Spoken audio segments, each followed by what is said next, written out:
Hey, I'm John at John's Films. I just shot some really cool looking drone footage over Austin, Texas. But when I got it into my timeline, it really didn't look that exciting.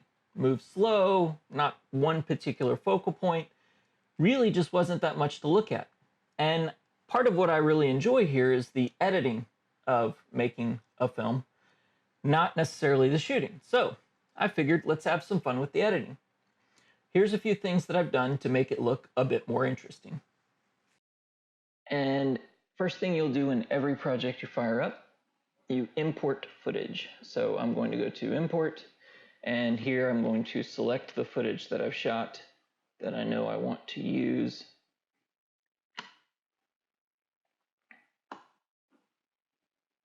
Now I imported the footage, and this puts it into my workspace so that I can use it and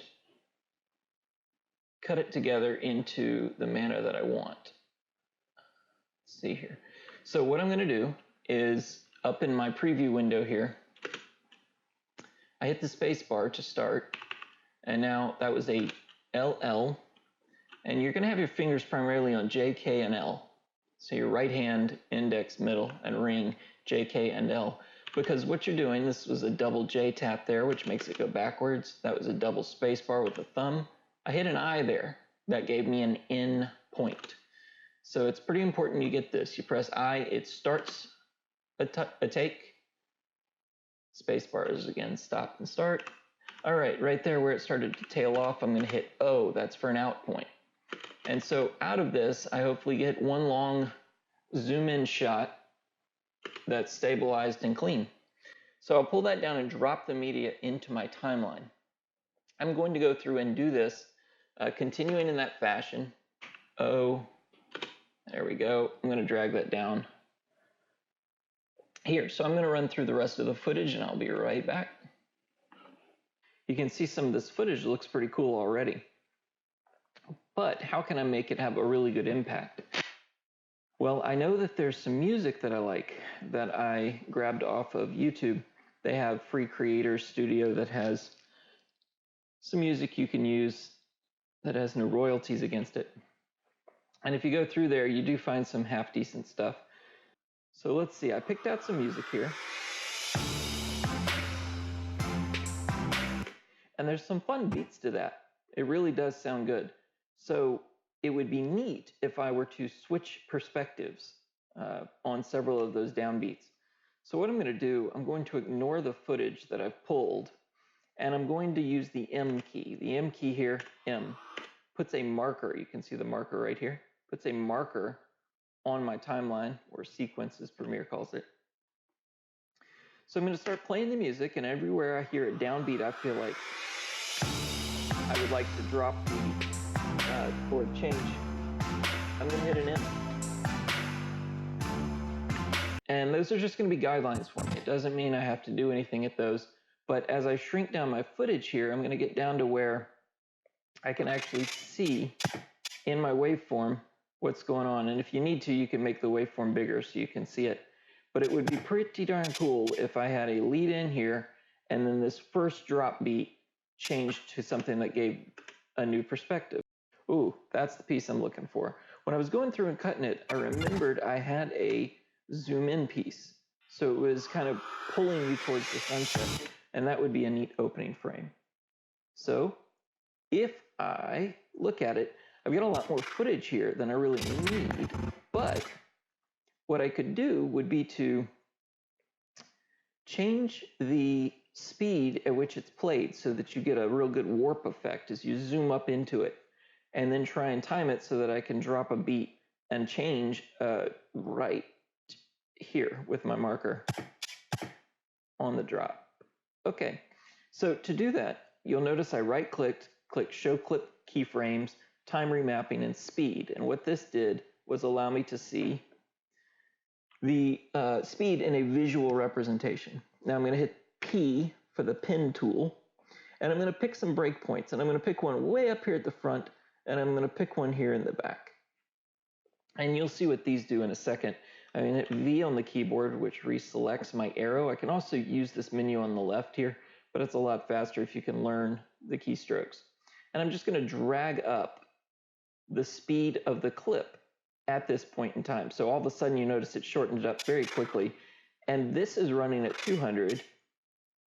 Let's see, what did I put it at? 250%. While these ends here are running at the normal rate at 100, which in this case is 30 frames a second. Now, it's pretty harsh. So if I play this back, you can see I'm going fast, fast, fast, fast, fast, and then just lock slow. What I'd like is for it to ease into it. So now I'm going to grab my handles right here at the top. And I've got a ability to make it kind of ease in, ease out. I'm going to ease this one a little bit further out.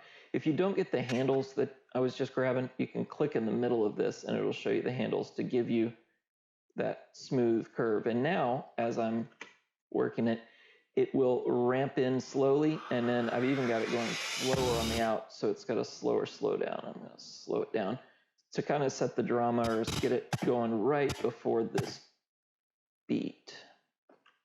All right, so now I need my next bit of footage.